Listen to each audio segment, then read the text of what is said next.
Vamos a ir con el móvil de Andy para tratar de meternos un poquitito en el tema del día o el tema de la semana. Ayer fue, obviamente, la explosión informativa, cuando aquí bien tempranito, yo no sé si fue el asesor o yo, no sé, no me acuerdo cómo surgió la información aquí, se daba la haga conocer que se iba a tratar en la legislatura provincial, en la unicameral, el tema de la jubilación y algunas reformas que después sí anticipó el asesor un poco más en detalle. Bueno, nos vamos a meter en ese tema para informarnos. Andy, voy a tu móvil, adelante. Sí, estamos aquí justamente con el presidente provisorio de la legislatura, Oscar González Lagarto, para conocer algunos detalles respecto a este ajuste jubilatorio que se sancionó ayer en la legislatura de manera virtual. Por segunda vez, una sesión de esta naturaleza en este recinto, en esta institución de la provincia de Córdoba. Y pasamos a preguntar directamente a González, ¿por qué este proyecto del Ejecutivo llegó apenas un día antes? González, buen día. Buenos días. Es un tema que se venía trabajando y discutiendo hace tiempo. Cuando uno revisa la historia de las reformas previsionales en Córdoba, han sido siempre con un tratamiento muy rápido, expeditivo. Es más, una de las reformas más severas que tuvo la historia de la provincia fue en el año 95, el último gobierno radical la hizo mediante un decreto. Ni siquiera hubo posibilidades de discutirla en la legislatura con la totalidad de las fuerzas políticas. Así que yo veo muchos que parecen haber perdido la memoria porque ayer eran los más celosos cuestionadores de que viniera una ley con poco tiempo, cuando la última reforma, como digo, se hizo por un decreto en el año 95 durante el último gobierno radical. El contexto de esta situación de pandemia, de esta cuarentena, ¿era propicio para sancionar una ley de esta naturaleza, digamos, sin la presencia de los gremios en la calle también, rechazando esta postura? No tiene nada que ver eso. La necesidad de tomar esta decisión era impostergable, no había manera de no hacerlo, porque el quebranto de la caja de jubilaciones era muy importante. Se preveía terminar con un déficit de 35.000 millones de pesos en el año, y esto ponía en serio riesgo la sustentabilidad de la caja y la gobernabilidad. Por lo tanto, para fortalecer la caja, para garantizar que los jubilados de Córdoba pudieran seguir cobrando normalmente, se tomó esta decisión. Esta es una decisión de gobierno. Los que gobiernan y gestionan y lo hacen con responsabilidad a veces tienen que tomar decisiones, y este es un ejemplo típico de ello, más allá de toda especulación de que si había o no cuarentena, etcétera. Lagarto, ya los escucha González. Sí, doctor, buenos días, el gusto de saludarlo. Lo que uno puede apreciar, digamos, a simple vista, yo no soy ni siquiera iniciado en economía ni en cuestiones políticas. Lo que uno puede apreciar es que se dieron modificaciones más profundas en los dos extremos de la escala. En aquellos que cobran por encima de los 100, que hay ahí, me parece, si no me equivoco, un recorte de un 20%, y en los que van a ingresar, que van a ingresar con un porcentaje bastante menor que el actual. ¿Es así? La ley prevé, primero digamos que para los de jubilaciones más bajas, hablo de los empleados de la administración, los docentes, los policías, esta ley no va a tener ningún impacto. Sí va a impactar en los que tienen sueldos mucho más altos, e incluso en los funcionarios políticos, naturalmente, pero para aquellos que cobran, diría Lagarto, hasta 4 jubilaciones mínimas, es decir, 68.000 pesos, esta ley no va a afectarlos absolutamente para nada. En cuanto al cálculo del haber jubilatorio inicial, se ha armonizado con la nación. En la primera jubilación se calculaba en Córdoba, promediando los últimos 4 años, el sistema previsional nacional, y la mayoría de las provincias promediaban los últimos 10. Nosotros hemos homologado con eso. También se ha llevado la edad jubilatoria de los jueces y magistrados a 65 años, como el resto de los mortales, de la gente común. Y se ha homologado también las pensiones pagando el 70% del beneficio.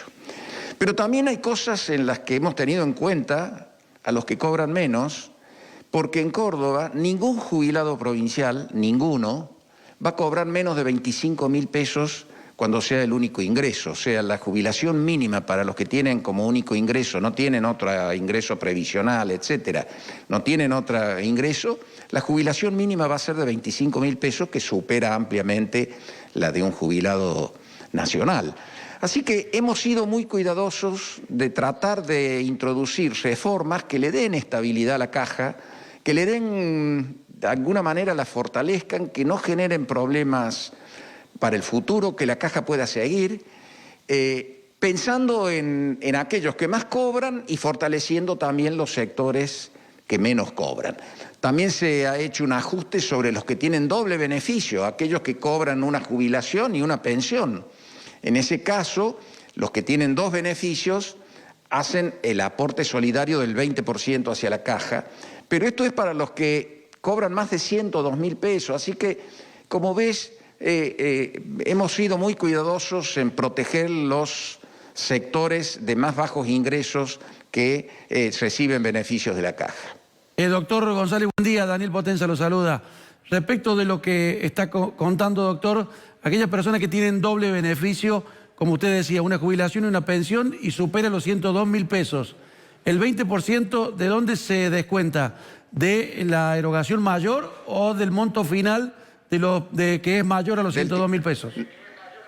No, del titular. Y cuando se trata de dos jubilaciones de la caja provincial, porque puede ser una jubilación de la caja y una pensión del ANSES o claro, al revés, claro. Sí. Cuando se tratan de dos beneficios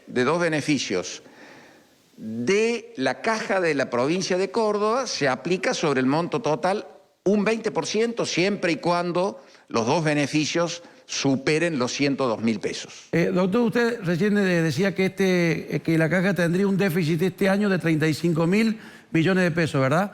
Con este ajuste, con esta... sí, porque... Sí, digo, con esta modificación que se hizo ayer, digamos, en la provincia se ahorraría unos 6.500, 7.000 millones de pesos. ¿Cómo se afronta el resto? ¿Cómo se va a afrontar? Bueno, les recuerdo que hay un convenio con el ANSES, como tiene ANSES con la mayor parte de las provincias que no transfirieron sus cajas provinciales, por la cual ANSES absorbe parte del déficit de las cajas provinciales. ANSES viene cumpliendo hasta aquí en Córdoba con el convenio y haciendo los aportes que tiene que hacer, y esta ley va a permitir un ahorro de más de 7.000 millones de pesos que sigue dejando a la caja en déficit, claro, pero que torna a ese déficit manejable para las finanzas de la provincia. La caja no queda cero. En general, Lagarto, Daniel, en general, los sistemas previsionales de reparto en el mundo están en crisis, aún en los países prósperos y ricos como en Europa. En Francia ha habido protestas tremendas por la modificación del sistema previsional. Y es muy difícil que un sistema de reparto no sea deficitario y que no tenga que ser asumido como un costo del Estado. Lo que pasa es que la caja de jubilaciones paga jubilaciones y pensiones por más de 90.000 millones de pesos por año, y parece ilógico que el conjunto de los cordobeses, tan solo hay 100.000 beneficiarios en la caja de jubilaciones. Entonces parece ilógico que el conjunto de los cordobeses, que somos casi 4 millones, tengan que afrontar sistemas que en muchos casos tenían algún privilegio. O sea que nosotros creemos que esto le pone un poco de racionalidad y de gobernabilidad y de sustentabilidad al sistema de la caja. En la crisis del sistema de reparto han influido factores que, bueno, son largos de analizar, pero fundamentalmente la mayor expectativa de vida. Antes alguien que se jubilaba a los 65 años era difícil pensar que iba a vivir después de los 80, y eso hoy es normal. Entonces esto va aumentando cada vez más la cantidad de jubilados frente a una cantidad de aportantes que se mantiene estable. En la provincia es casi 1 a 1, entonces esto es lo que va generando desequilibrios muy grandes que hay que tratar de resolver, y que seguramente Argentina en el futuro, de manera integral, Nación y el conjunto de las provincias tendrán que dar un debate profundo sobre lo que es el sistema previsional argentino. Doctor, usted recién habló de que algunas cosas se habían armonizado con la nación. ¿Hubo en algún momento una discusión política, una nueva discusión política con intenciones de la nación de modificar el estatus provincial que tiene nuestro sistema? No, yo en esto, Lagarto, enfáticamente quiero, porque yo he escuchado esta versión de que fue una imposición del gobierno nacional, y yo enfáticamente quiero desmentir eso. El acuerdo con el ANSES para el soporte de parte del déficit de la caja, el acuerdo con la Nación, con ANSES, ya está firmado hace muchos meses y viene funcionando, o sea que esta modificación de la ley no influye sobre el convenio. Sí, es innegable, porque es de público conocimiento, que hay una mesa a nivel nacional donde se reúne ANSES con las distintas cajas provinciales para ir pactando y analizando el sistema previsional argentino, pero de ninguna manera esta ley fue una imposición de ANSES o del gobierno nacional. ¿Y hay alguna posibilidad de que en algún momento Córdoba pueda transferir la caja previsional a la nación, doctor, o no? No, yo creo que eso es impensable. Esa oportunidad ya pasó hace muchos años y no ocurrió, y esto es impensable hoy, no está en agenda, ni creo que ANSES tenga ningún interés en recibir ninguna caja provincial. Está bien. Y concretamente esta modificación de ayer, o todo lo que se votó ayer en la legislatura, digamos, para el 85% de los jubilados de Córdoba quedarán con el mismo dinero que vienen cobrando. Exactamente. Primero también quiero decir que ningún jubilado, cobre lo que cobre, va a percibir un peso menos de manera inmediata por esta ley. Y los que cobran, el 85% de la gente, que son los que cobran por debajo de los 68.000 pesos, esta ley no les impacta para nada. Doctor, le agradezco la gentileza de habernos atendido. Vale, pido disculpas de que lo hemos molestado y sacado de la actividad. Bueno, muchas gracias. Gracias a ustedes, muchísimas gracias. Hasta luego, hasta luego. Bueno, ahí está más o menos claro un panorama. Sí, para no meternos en temas técnicos que no va a entender nadie, esto es lo elemental, lo que está en la superficie, lo que nos va a afectar. ¿Quién cobra más, quién cobra menos? ¿Dónde se va a hacer el reajuste? ¿Dónde se va a resentir uno? ¿En qué momento lo vamos a sentir en el bolsillo? Etcétera, etcétera. Pero, como síntesis, si usted cobra menos de 68, no va a tener ninguna modificación. 68 para abajo. Sí, 68 para abajo, no va a tener ninguna modificación. Si cobra de 100 para arriba, o de 68 para arriba hasta 100, 102, hasta 102 es una cosita, y de 102 para arriba hay un recorte del 20, ¿no? 20%. Del 20%. Y hay una aclaración muy significativa que hizo el doctor González. Si el monto, por ejemplo, vos tenés una jubilación provincial, sí, y una pensión del ANSES, se saca del titular. Claro. Es decir, te van a sacar el 20%, si pasa los 102.000, claro, te van a sacar el 20% del monto del titular. Del titular, no de la pensión. Exactamente, sería de la suma de la cifra mayor. Mi mamá cobra su jubilación y la pensión de mi papá, suponete. Exactamente. Entonces, ponele 80 y 40. Entonces, en 120, ¿de dónde van a sacar el 20%? De la jubilación del titular. Sería de mi mamá. Y si las dos, remuneraciones que cobra un jubilado son las dos de la Caja Previsional de Córdoba, claro, o sea, una jubilación de Córdoba y una pensión de Córdoba, se saca del monto total. Del monto total. Si 150.000 pesos entre las dos, te descuentan el 20%. El 20%. Bueno.